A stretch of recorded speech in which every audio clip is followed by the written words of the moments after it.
Hey guys, it's Drea. So I just recently did underrated products from the drugstore, and I promised you that I would do underrated high-end products, so that's what I'm doing today. There were so many. I feel like, okay, this is how I feel about high-end products. There are some that are so overhyped, some that you see all the time. You guys know the ones I'm talking about, like they're everywhere. And I feel like brands definitely decide we're going to promote this particular product and we're going to push it. Or sometimes brands just promote their whole lineup in general more than other brands.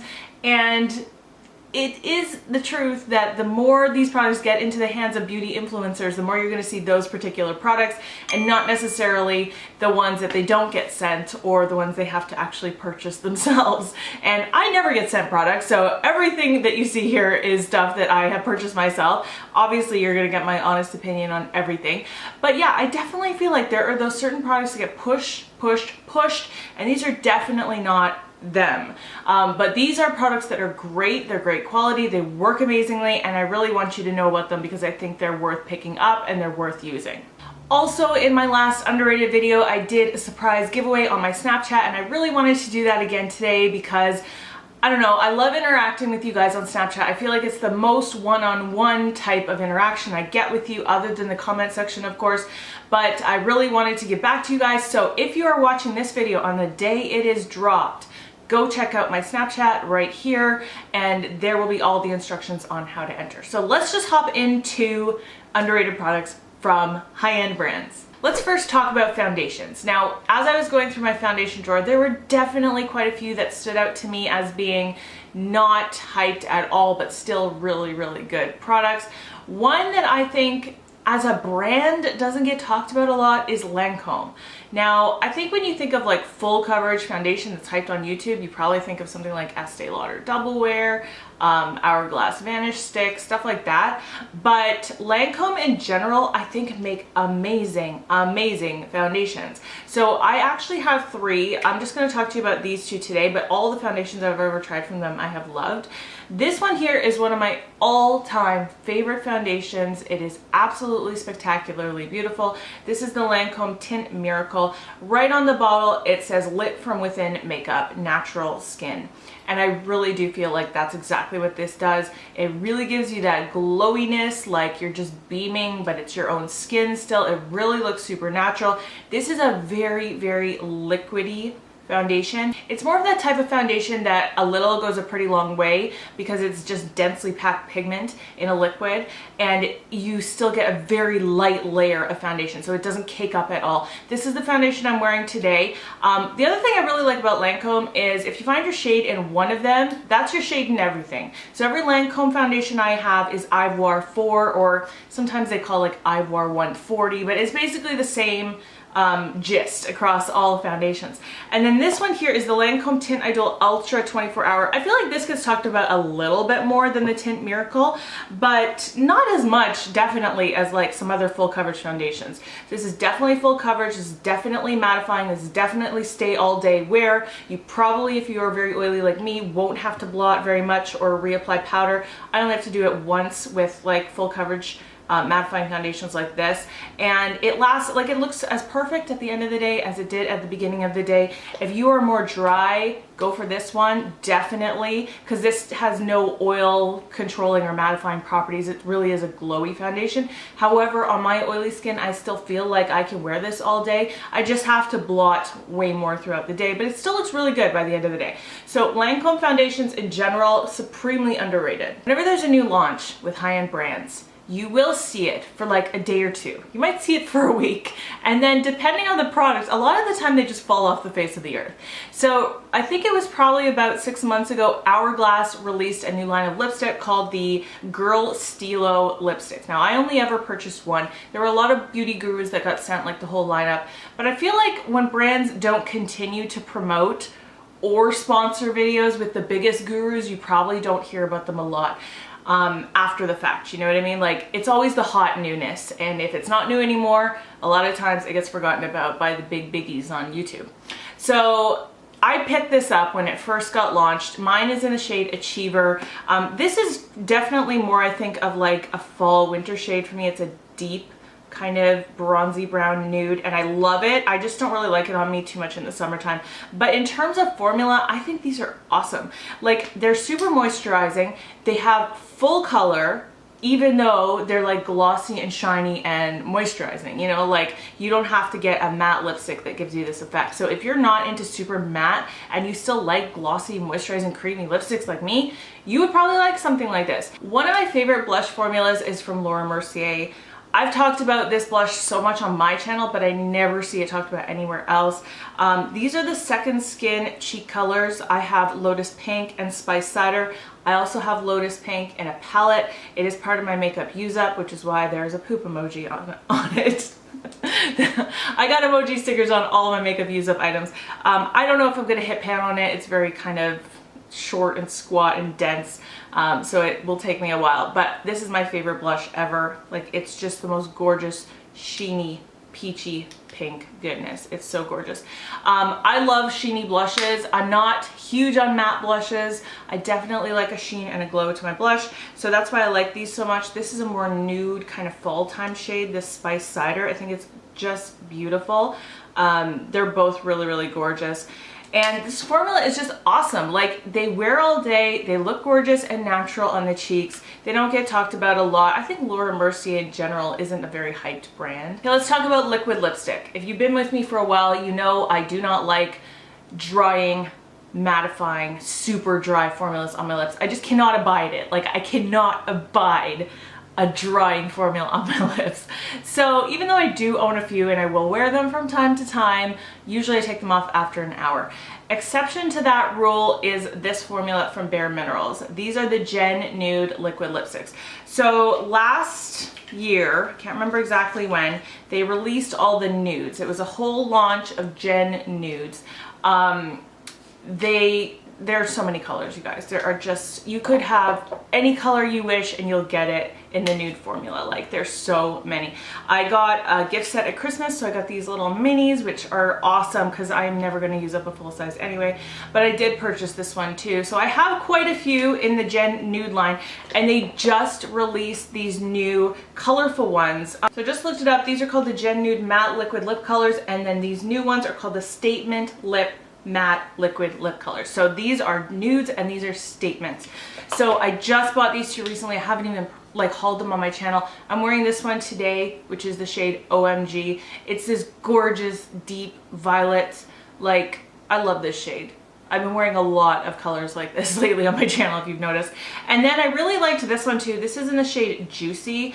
I love the name. I love that name. You just have the juiciest lips, but it's just kind of that blue-based red. I really like it. Okay, so to the formula. You're gonna have all these colors that you want, but to the formula, it's super comfortable.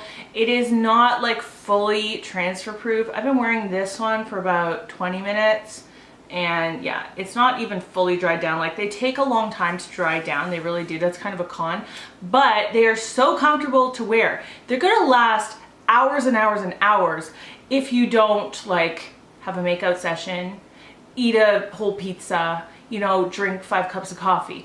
I can drink my coffee and, you know, have multiple sips and it's not going to go away, you know what I mean? But it's not like I can just go to town on it either. So I like it. I like that kind of formula. I don't mind having to reapply throughout the day, maybe once. Like, maybe once if you want full all day wear with it, reapply once, but for the most part, you're gonna be totally fine. And it's super comfortable. They smell like chocolate milkshakes too, which is awesome. One of my absolute favorite products of the year, and will be definitely in my year-end favorites, is the new Stila Magnificent Metals. But those have been hyped to death. Like, everybody loves them. They've been talked about so much.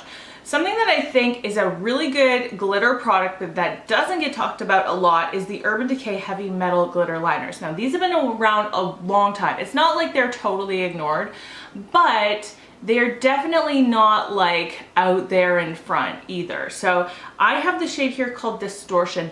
This is like a white base, so it's pretty much clear when you put it on, but the glitter inside it is this purple to green shifting kind of holographic, and it's absolutely gorgeous. I love putting this on my lower lash line, and I feel like that's something you cannot really do as easily with the Stila ones because they have kind of a bigger paddle. They're fantastic for going over your lid, but for getting like just that nice little precise line, can't really do that with the Stila. So this has just your regular like eyeliner brush type thing on it, and you can be a lot more precise with this. So I love doing that just under the lash line, and then you can also pat it on top of your lid and just kind of pat it with your finger, and you get a nice glitter effect too. So don't sleep on these, don't ignore them. They are really good, especially if you like doing glitter lash line, but the Stila ones are awesome too. They're amazing. I don't use a lot of eyeshadow stick products. I don't tend to use a base with my eyeshadows besides just like my regular Painterly paint pot. A lot of people like to, which makes these awesome, but I just like using these by themselves. These are the Laura Mercier Caviar Stick Eye Colors. I have 3 of them. I have the shade Moonlight, Rose Gold, and Amethyst. These are just absolutely beautiful, all over the lid, one and done type products. So today I'm wearing Moonlight as my all over the lid color. All I did really is just slap kind of a neutral brown in the crease, and you just draw this all over your lid, blend out the edge, and you're done. They are so fast, so easy, and so beautiful. Like, this is spectacular. I love this shadow so much. I've used this a lot. So that one on the end is Moonlight, middle one is Rose Gold, and that one on that end is Amethyst. Moonlight is definitely my favorite. I love just the shininess it has, that reflect. It's stunning as a lid shade. These last all day long. Once they are on your lid, you have just a little bit of time to blend out the edge, and then it will set and it will be there all day and you are good. So if you are the kind of person who likes a simple, beautiful eye and also has only a little bit of time, these are such a great product, such good quality, amazing stuff from Laura Mercier. I really, really like the brand in general. I don't think there's anything I've ever regretted from that brand. Let's talk about another blush. I don't hear these talked about enough. These are the Urban Decay Afterglow blushes. I have 4 shades. I also have one of their highlights too, which is awesome in Sin. It's beautiful. But the blushes I feel like never get talked about. So the packaging I think is really, really nice. It's that gunmetal that you know from Urban Decay. It's got kind of this cage in behind the UD. The only thing is it doesn't have a mirror. I personally don't care. I have enough stuff with mirrors on it. It doesn't matter to me. You get quite a bit of product in there, 6.8 grams. And they just have such nice shades. Like I'm wearing this one today. This is Score, which is kind of like a neutral peach with a little bit of sheen to it. I really like Fetish and Rapture a lot in the winter time and fall. I think they make awesome colors for that time of year. And then really, really fun color, Quickie. The thing I like about Quickie the most is that it can really be blended out so it doesn't look so crazily pink. Like it's still gonna be a nice pop on your cheek and it's really gonna look really pretty, but you can see how much that just blended out. Like these are so easy to blend out. They're so soft. They're just gorgeous. I love the shade range. I think they're fantastic. I don't think people talk about these or use them enough. Again, like Urban Decay is promoted a lot on social media, but they don't really tend to promote these blushes. They really just promote a lot of their eyeshadow products and lipsticks and new launches, but these are awesome. One product from MAC, I feel like this made a big splash when it was first launched and then I never heard anybody talk about it after that. These are the Spellbinder eyeshadows. So they're individual pots of eyeshadow and they are magnetic. So it's a little bit gimmicky, but whatever. They've got these lines in here where like you can turn this upside down and it's not gonna fall out. There's something about this, I don't know the science, okay, but it just all is magnetized together. This lineup doesn't have a lot of neutrals. They're all very like vampy, deep, dark, like very sultry colors, and I feel like maybe that's why they don't get a lot of play. I just rubbed my finger in there and you see how the lines are exactly on the same spot. This one is in the shade Dynamically Charged. Like look at how beautiful that swatch is. It's just this gorgeous like sparkly eyeshadow. It's not really as intimidating once you put it on as it might first appear in this form, but I think these are awesome. I would like to buy a few more. They are quite expensive, obviously. Like MAC single shadows, unless you're buying the pans, are not really that affordable. But something like this, if you're just gonna get one for a special occasion, you just want a nice glittery shadow for night out looks, I think it's really beautiful. Last thing is a mascara that's really been impressing me lately, and I think the reason you probably don't hear about this a lot is because it's not available in Sephora. It's only available in certain places. This is the Tarte Man-Eater mascara. I got this off of their website in a gift set. This is obviously a travel size. I think it's exclusive to Ulta and Tarte.com. So if you're in Canada like me, you'd only be able to get it from Tarte. But I think this is a really nice high-end mascara. This reminds me completely of the Clinique Chubby Lash Mascara, both in the brush and the actual result you get from it. The brush itself is very wide. That's probably like 1.5 inches, and it's got those really short spiky bristles, but I feel like these brushes are really good for easily getting right in every lash, and this gives you a lot of separation and length. It's not the most volumizing mascara, but is definitely going to give you a ton of length and nice black long lashes. They look so pretty with a mascara like this. So I've just been really impressed. It lasts all day, it doesn't flake at all. I haven't seen any flaking at all or any smudginess on me at all. So I think this is a solid, good choice for a mascara. So that is it for now for high-end underrated products. I could definitely do another one of these. I'm not sure if you guys are interested because I've done now drugstore and high-end, but if you are interested in another version of high-end underrated stuff, let me know definitely in the comments below. And if you are interested in entering my little giveaway on Snapchat, just go check it out. It's only going to be available for 24 hours on the day this video drops, so you have to go check it out right away. But other than that, if you're new here, welcome. Thanks so much for watching my video. Definitely subscribe if you liked it. Give this video a thumbs up too if you liked it. That helps me out a lot. And that's it for today. So I hope you're having a wonderful day. I hope you're loving yourself and being nice to yourself. And I'll see you in my next video. Bye guys.